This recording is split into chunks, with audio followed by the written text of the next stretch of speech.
அருட்பெரும் ஜோதி ஏப்ரல் 13 இரவு இதை செய்தால் ஏப்ரல் 14 பிறக்கக்கூடிய சித்திரைக்கனி உங்கள் வாழ்வில் சகல செல்வங்களை கோடி கோடியாய் வழங்கியே தீரும்.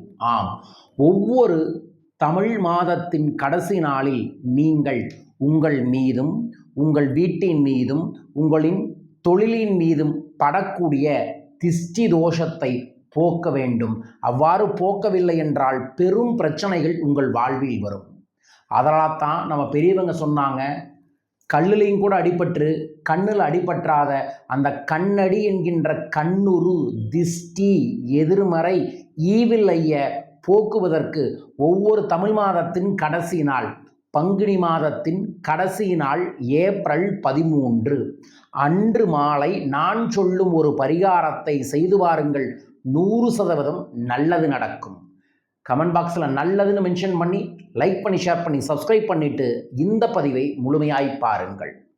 நம்மளோட வாழ்க்கையில் வரக்கூடிய பெரும் பிரச்சனைக்கு மிக முக்கியமான காரணம் சிறு சிறு செயல்கள் தான்.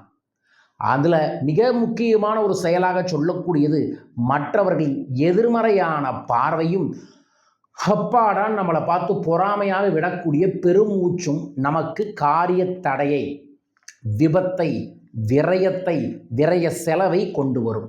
இதிலிருந்து வெளிவருவதற்கு என்ன பண்ணணும்? முடிஞ்ச அளவுக்கு வாரத்தில் செவ்வாய்க்கிழமை, வியாழக்கிழமை, ஞாயிற்றுக்கிழமை சாயந்தர நேரம் திசை சுற்றி போட்டுறணும். எதெல்லாம் பண்ணுறோமோ இல்லையோ ஒவ்வொரு தமிழ் மாதத்தின் கடைசி நாள் அன்று செய்யணும். வரும் ஏப்ரல் 13 சோமவாரம் தினமான திங்கட்கிழமை இரவு, அதாவது மாலை சூரிய அஸ்தமனம் ஆனதுக்கப்புறம் கை நிறையா கல்லுப்பு, வரமிளகா, மிளகு எடுத்துக்கங்க. எடுத்து லெஃப்ட் கையில் பிடிச்சி உங்கள் குடும்பத்தில் இருக்கக்கூடிய எல்லாத்தையும் உட்கார வச்சு 8 முறை வலதுபுறமா 8 முறை இடதுபுறமா ஓம் ரிங் நசி நசி என்கின்ற நசிய மந்திரத்தை 16 முறை சொல்லி சுற்றி வீட்டுக்கு வெளியே வச்சு எரிச்சிருங்க அல்லது சாக்கடையில் தூக்கி போட்டுருங்க.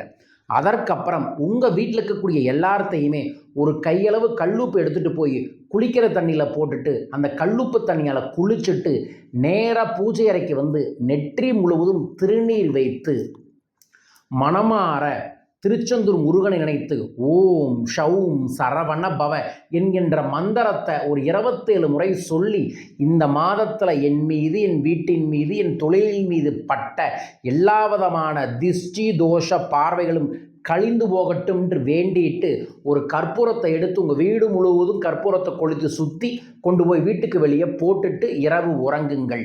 இதை செய்வதன் மூலமாக உங்கள் வீடு, உங்கள் மேலே இருக்கக்கூடிய திஷ்டி தோஷங்கள் கண்டிப்பாக விலகும். அடுத்த நாளிலிருந்து பிறக்கக்கூடிய புது தமிழ் புத்தாண்டு நம் வாழ்வில் நிச்சயமாய் புதுவிதமான செல்வ செழிப்பை ஏற்படுத்தி தரும். அடிக்கடி இந்த நெகட்டிவ் எல்லாம் ரிமூவ் பண்ணிகிட்டே இருந்தோம்னா நமக்கு பாசிட்டிவ் நடக்கும். உழைப்புக்கு ஏற்ற பலன்கள் கிடைத்தே தீரும். இந்த திசை சுற்றி போடுறத சாதாரண நினச்சிடாதீங்க. இதுவே உங்கள் வாழ்க்கையில் இருக்கக்கூடிய பல பிரச்சனைகளுக்கு தீர்வுகள் தரும். மறவாமல் ஏப்ரல் 13 இரவு அனைவரும் இதை செய்யுங்கள். நல்லது நடக்கும், நன்மையில் பெருகும், உங்கள் வாழ்வில் பெருக வேண்டுமென நானும் பிரார்த்திக்கின்றேன். சித்திரைக்கனியான ஏப்ரல் 14 அதிகாலை பிரம்ம முகூர்த்த நேரத்தில் செய்ய வேண்டிய ஒரு சூட்சமமான பரிகாரத்தை அடுத்த பதிவில் உங்களுக்காக பதிவு செய்கிறேன். அது வரைக்கும் லைக் பண்ணி ஷேர் பண்ணி சப்ஸ்கிரைப் பண்ணுங்கள். வரும் ஏப்ரல் 11 மற்றும் 12 சென்னை வர இருக்கின்றேன். சென்னையில் தனிப்பட்ட முறையை சந்திக்க உங்கள் வாழ்வில் இருக்கக்கூடிய பிரச்சனைகளுக்கு தீர்வுகளுக்கான தனிநபர் ஆலோசனைக்கு தொடர்பு கொள்ளலாம். ஏப்ரல் 12 பிஸ்னஸில் பெரிய சக்ஸஸ் ஆகணும்னு நினைக்கக்கூடிய யாராக இருந்தாலும் சரி, பிஸ்னஸ் மந்த்ரான ஒரு பயிற்சி வகுப்பு நடக்குது. மிஸ் பண்ணாமல் கலந்துக்குங்க. இந்த பயிற்சியை பற்றி மேலும் விவரங்கள் தெரிந்து கொள்ள கீழே இருக்கக்கூடிய தொலைபேசி எண்களில் தொடர்பு கொள்ளுங்கள்.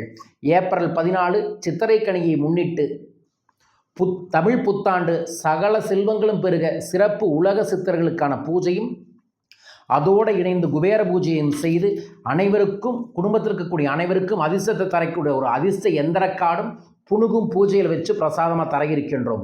உங்கள் பெயரை பதிவு செய்ய கீழ்க்கக்கூடிய தொலைபேசிகளில் தொடர்பு கொள்ளுங்கள்.